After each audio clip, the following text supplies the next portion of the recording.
बिस्मिल्लाहिर्रहमानिर्रहीम, अस्सलाम वालेकुम। मैं हूं शाहिद सकलैन और आप देख रहे हैं मेरा यूट्यूब चैनल। 21 अक्टूबर जुम्मतुल मुबारक का दिन और आज की इस वीडियो में हम बात करेंगे कराची में होने वाली एक हैरान कुन अहम समाअत के हवाले से। और ये समाअत थी गार्डियन कोर्ट में। समाअत थी अली काज़मी साहब और उनकी वाइफ की तरफ से दरख्वास्त दी गई कि मग़विया ज़हरा से मुलाकात की इजाज़त दी जाए और साथ साथ जो है वो जब तक इस केस का फ़ैसला नहीं होता, बच्ची क्योंकि माइनर है उसकी कस्टडी हमें दे दी जाए। आज इस हैरान कुन समाअत में इसलिए कह रहा हूँ कि आज इसमें बहुत सारी ऐसी चीज़ें हुई हैं जो पहले नहीं होती थी। आज इस समाअत में क्या कुछ हुआ उसकी तफसील आपके सामने रखूँगा और साथ साथ आज किस तरह जो ज़हीर का वकील है उसने किस तरह अपने दलाइल का आगाज़ झूठ से किया और इख्तिताम भी झूठ पर किया, जिसको बाद में जो अली काज़मी की वकील साहिबा हैं उन्होंने बाकायदा तौर पे जो है अपने जवाब जो दिया जाता है, रिबटल जो दिया जाता है, उसमें जो है उन्होंने उसको क्लियर किया कोर्ट के सामने। और इस आज केस की समाअत में क्या कुछ हुआ, पहली बार आज ऐसा हुआ है। पहले भी समाअतें होती थी और कोर्ट्स में भी आपको पता है ये मुख्तलिफ़ फोरम्स के ऊपर ये केस चल रहा है, लेकिन आज पहली बार ऐसे हुआ है कि बाकायदा तौर पर 4 बेंचेज़ की अदालत, जिसमें टोटल 4 बेंचेज़ रखने की जगह है, उसमें आज पहली बार अली काज़मी, उनकी वाइफ और ज़हीर जो है एक ही कोर्ट में इकट्ठे बैठे हुए थे। आज कोर्ट का समा क्या था, सारी सूरत हाल क्या थी, तफसीलात मेरे पास आई हैं। आज की इस वीडियो में ये सारी तफसीलात आपके सामने रखूँगा। एक चीज़ थोड़ी सी क्लियर कर दूँ, एक मुलाकात पहले भी हो चुकी है अली काज़मी साहब वगैरह की, और वो मुझे भी थोड़ी सी, क्योंकि जब ये ख़बर आई तो ज़ाहिर बात है हम भी मुख्तलिफ़ चीज़ें आ रही होती हैं, फिर ये केस के अलावा और केसेस भी होते हैं, तो फिर मैंने थोड़ा क्लियर किया, शायद से भी पूछा, शायद सैन से, तो मुझे भी दोबारा क्लियर हुआ, आपको भी थोड़ा सा क्लियर कर दूं। एक मुलाकात पहले भी हुई है, वो गार्डियन कोर्ट की इजाज़त के ऊपर नहीं हुई थी या गार्डियन कोर्ट के फ़ैसले के ऊपर नहीं हुई थी, बल्कि वो सलाउद्दीन पंवर साहब ने अपने हाई कोर्ट के इख्तियारात इस्तेमाल करते हुए MLO के केस में ख़ुद से कह दिया था कि वालिदैन को मुलाकात की इजाज़त करवाई जाए, ये एक अलग से इजाज़त दी जाए, तो उन्होंने अपने इख्तियारात का इस्तेमाल किया था। तो वो मुलाकात ये गार्डियन कोर्ट वाली मुलाकात नहीं थी। मैं थोड़ा ख़ुद भी मिक्स था, तो इसलिए आपको भी क्लियर कर दूँ कि फिर बाद में मैंने क्लियर किया तो उन्होंने कहा जी कि जी ये इस तरह मुलाकात, ये अलग केस चल रहा है, ज़ाहिर बात है, गार्डियन कोर्ट में कस्टडी वाला और मुलाकात वाला, और वहाँ पे जो है MLO की समाअत थी और उसमें जो है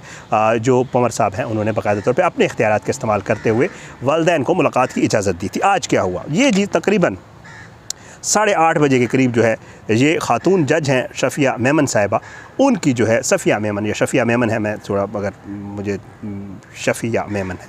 तो इनकी अदालत में जो है ये समाअत थी और इसमें जो है बाकायदा तौर पे जो है वो अली काज़मी साहब, उनकी वाइफ, वकील जो ख़ातून हैं वो आमिना, और उसके अलावा जो है ये लोग तकरीबन 8:30 बजे के करीब आज कोर्ट में पहुंच गए, जबकि मुल्ज़िम के जो है वकला वो पेश नहीं हुए पहले, और उसके बाद तकरीबन बताया ये जा रहा है कि तकरीबन 11:15 बजे के आसपास जो है वो मुल्ज़मान के वकला भी आ गए और उसके बाद जो है केस की समाअत शुरू हुई। पहले जो है अपने दलाइल का आगाज़ जो है वो अली काज़मी साहिब की जो वकील साहिबा हैं उन्होंने जो है अपने दलाइल का आगाज़ किया। उन्होंने बाकायदा तौर पे जो है बहुत सारे हवाले दिए, उसमें उन्होंने हाई कोर्ट के आर्डर का बताया कि इस तरह सलाउद्दीन पंवर साहब ने हाई कोर्ट के जो है उन्होंने जो है जज साहब ने जो है बाकायदा तौर पे वालिदैन को मुलाकात कराई, और मुलाकात का उन्होंने फ़ैसला भी जो है वो भी सामने रखा कि जी उन्होंने फ़ैसले में क्या कुछ लिखा, जो आर्डर होता है, और उन्होंने कहा कि जी वालिदैन की मुलाकात का हक़ जो है वो हाई कोर्ट ने भी तस्लीम किया और उन्होंने बाकायदा तौर पे एक मुलाकात करवा दी है, जो कि 5 घंटे की मुलाकात पूरी, उन्होंने फिर तफसील उसकी जो है,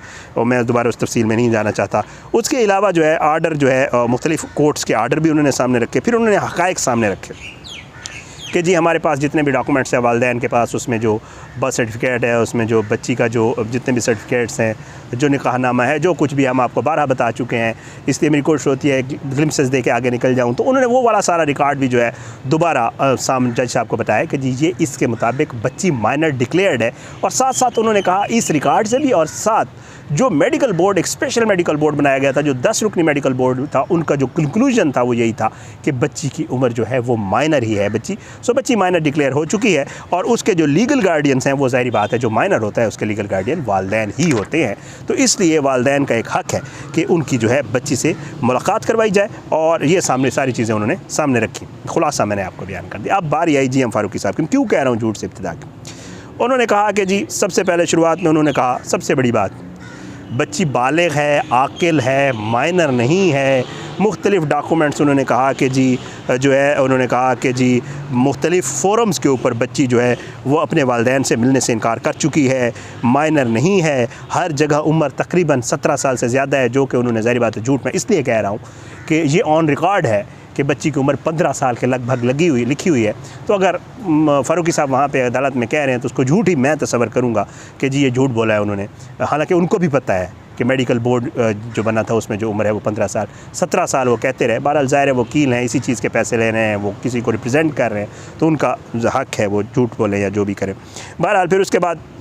वो कहते हैं कि जी बच्ची ने इनकार किया कि माँ बाप से नहीं मिलना चाहती, और जो है वो अगर मुलाकात हो गई वालिदैन की तो ज़हरी बात है, इस चीज़ का हमें अंदेशा है। यानी मुल्ज़िम के वकील ने कहा कि जी बच्ची को वालिदैन इन्फ्लुएंस करेंगे और कहेंगे कि आप जो है ज़हीर के ख़िलाफ़ बयान दे दो, तो इस वजह से वालिदैन की मुलाकात ना करवाई जाए। ये इब्तदा उन्होंने की आकिल वाले से, जो कि झूठ था। फिर उन्होंने इख्तिताम पे झूठ बोला, जिसको फिर आमना साहिबा ने जो है बाकायदा तौर पे बाद में क्लियर किया। इख्तिताम पे उन्होंने कहा कि जी चालान जो है वो जमा करवा दिया गया है और वो हमने हाई कोर्ट में चैलेंज किया हुआ है। झूठ क्यों है ये भी आपको बताता हूँ, आप लोगों को भी पता है, ज़ाहिर बात है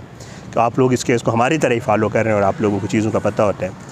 उन्होंने इख्तिताम में यह कहा कि जी चालान जमा करवाया है, जिसको हम हाई कोर्ट में चैलेंज कर चुके हैं। ये नहीं बताया कि जो हाई कोर्ट में हमने चालान चैलेंज किया था वो वहाँ से मुस्तरद हो चुका है। ये वाली बात उन्होंने,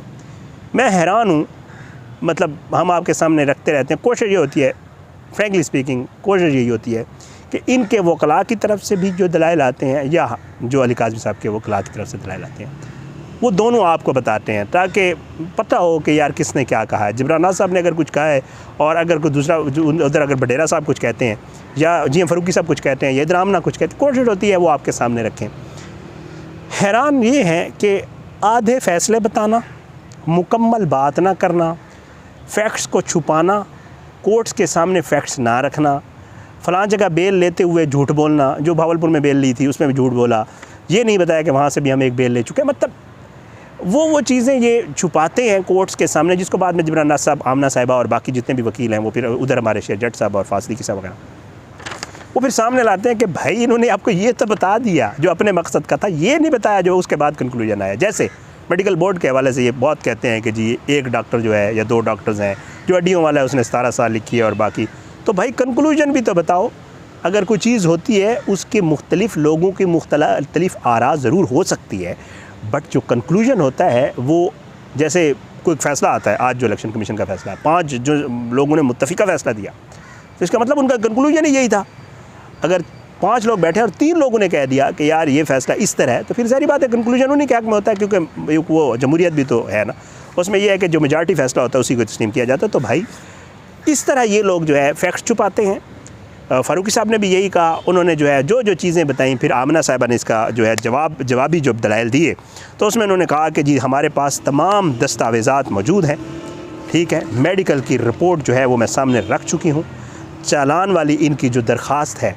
वो मुस्तरद हो चुकी है, ये इन्होंने नहीं बताया। उन्होंने कहा कि माइनर की इनको डेफिनीशन ही नहीं पता कि माइनर होता क्या है और माइनर किस को कहते हैं, लेकिन ये माइनर बार बार कर रहे हैं। और फिर उन्होंने बाकायदा बताया कि किस तरह इन्होंने किस जगह पे फ़ैक्ट्स को जो है वो मद्देनज़र नहीं रखा और फैक्ट्स इन्होंने आपके सामने भी बयान नहीं किए। फैक्ट्स ये हैं और फ़ारूकी साहब जो बता रहे हैं वो ज़ाहिर है उन्होंने अपने हिसाब से बताएं। तो आमना साहिबा ने कहा कि जी ये वालिदैन का कानूनी हक़ है कि उनको मुलाकात की इजाज़त दी जाए। इस तरह ये दोनों तरफ के दलाइल जो हैं